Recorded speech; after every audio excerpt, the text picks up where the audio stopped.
নমস্কার, সবাই কেমন আছেন? আশা করি সবাই ভালো আছেন। তা আমি হলো দুপুরবেলা কী দিয়ে কিরাম রান্না করলাম সেটা আবার আপনাদের সাথে শেয়ার যদি না করতে পারি তা আমার পেটের ভাত হজম হয় না। সেই হজম করার জন্য আপনাদের সাথে একটু শেয়ার করতেছি। এইটা হলো মিষ্টি আলু ভাজা, বুঝেছেন?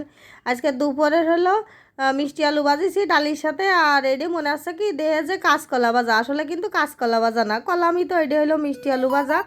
আর এটা হলো পেঁপে সেকসি, বুঝেছেন? সর্ষে সম্বরা দিয়ে আর কাঁচা জাল তেলের পরে দিয়ে সেইটা হলো পেঁপে প্রথমে একটু নাড়িয়ে চাড়িয়ে বাইজে নিয়ে তারপরে জল ডালে অল্প একটু জল দিছি শুধু একটু সেদ্ধ হওয়ার জন্য, তাই দিয়ে পেঁপে সেকসি বানাইছি। আর এটা হলো আলু ভাতে, এটা হলো পেঁয়াজ ভাজিছি আর শুকনো জাল ভাজিছি, বাইজে সেইটা দিয়ে মাখাইছি আলু ভাতে।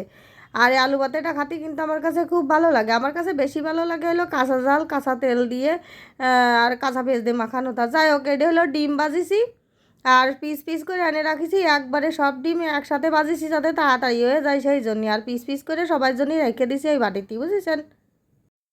আর ডালির সাথে একটু ভাজি ভুজি না আলি তো হয় না। আর এদিকে আছে হলো পেঁপে দিয়ে মুগির ডাল, তাই যে ডাল মেলাক্ষণ আগে রাইন্দে থিয়ে দিছি তো ওই জন্যই থিত হয়ে গেছে। উপরে এলো জল জমে গেছে, তাই যে একটু নেড়ে চেড়ে গুলায় দিলি পরে একদম ঠিক। আর ডালটা কিন্তু বেশ ঘন করে রাঁধিছি, একদম যে পাতলা রাঁধিছি তা না। আর মুগির ডাল কিন্তু পাঁচফোড়ন সম্বরা দিছি আর হলো তেজপাতা শুকনো জাল।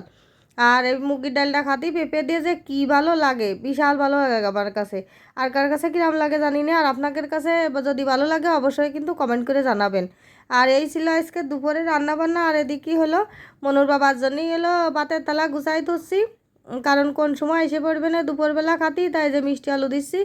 আর মিষ্টি আলুটা খুব পছন্দ করেছে তিনি, আবার আবার হলো পরে চাইছে মিষ্টি আলু ভাজা নিয়ে নিয়ে খাইছে। তা আমার খুব ভালো লাগিছে, কারণ সে সারা দিন খাইটে পিটে ইনকাম করে নিয়ে এসে দেয় আমাদের জন্যই সব কিছু করে। হিসাব করে দেখা যায় যে সে কাজ কাম করে কাগের জন্য, আমাদের একটু ভালো রাখার জন্যই।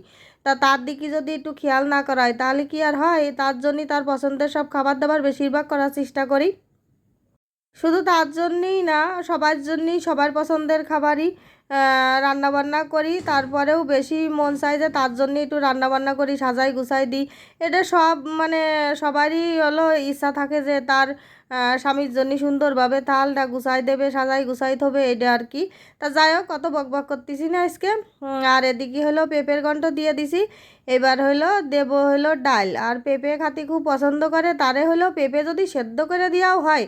মনুর বাবা এলো পেঁপে সেদ্ধ শুধু মানে শুধু খেয়ে ফেলাই দেয়, সে পেঁপে এত ভালো খায়। তা যাই হোক, তারে বেশি করে পেঁপে দিচ্ছি আর হলো ডাল দিয়ে দিচ্ছি, দিয়ে এখন হলো থালের পরে গুছাইয়ে থুয়ে দেবো। এখনই সে চলে আসবে না, তার জন্য আগের তো সব গুছাই গাছাই রেখে থুয়ে দিচ্ছি। আর এই যে ডিম ভাজাও দিয়ে দেবো।